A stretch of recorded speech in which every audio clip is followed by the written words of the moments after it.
Hello, good morning.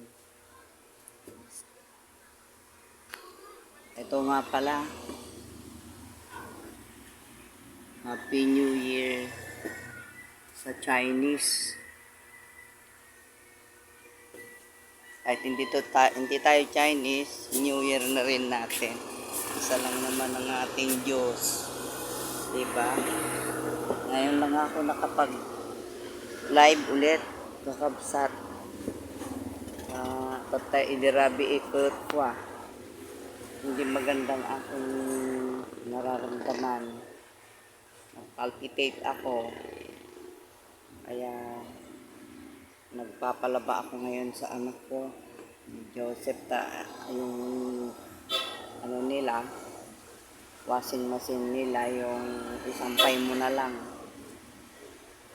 Kaya hindi na ako talaga pwedeng maglaba-laba. Ang aking health ay hindi maganda ngayon. Si Lord na lang ang aking pinagsasandalan. Kaya ito, nililibang-libang ko lang ang sarili ko. Kagigising ko lang kakabsat. Ewan ko kung sana hinihiling ko kay Lord. Bigyan niya pa ako ng mga buhay.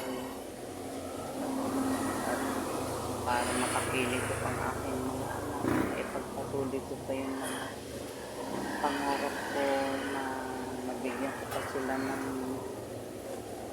magandang kinabukasan. Tutulungan ko pa sila kahit konti. Yun. Ihahangad ko sana na dagdagan niya pa.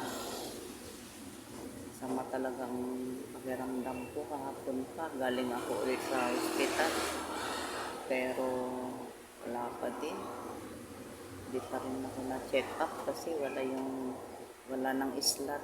Kumbaga, maagang mag-cut off yung mga doktor. Tinurog ko muna ngayon. Yan, kapsat. May nakulimlim di panahon ngayon. Walang handa-handa. Wala pang sahod nila. Malayo pa ang katapusan. Ilang araw pa. Sa Biyernes pa. Talaga. Ayaw mo pension ko. Ama ka na eh. Siyempre ako. Agas ko ko. Mapan nga. Sa nga pulong ribot. May isa nga bulan. Branded namin inumak.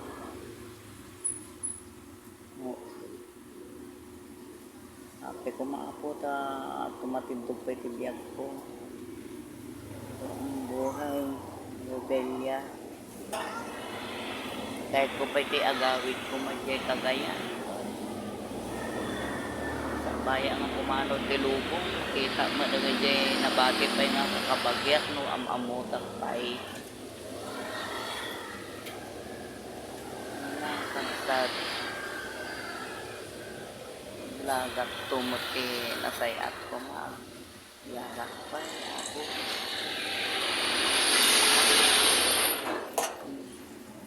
Tahimik na yun, awa na di apok tito mo, di mabada di nanay na, di baba. Di balay di manungan ko iti.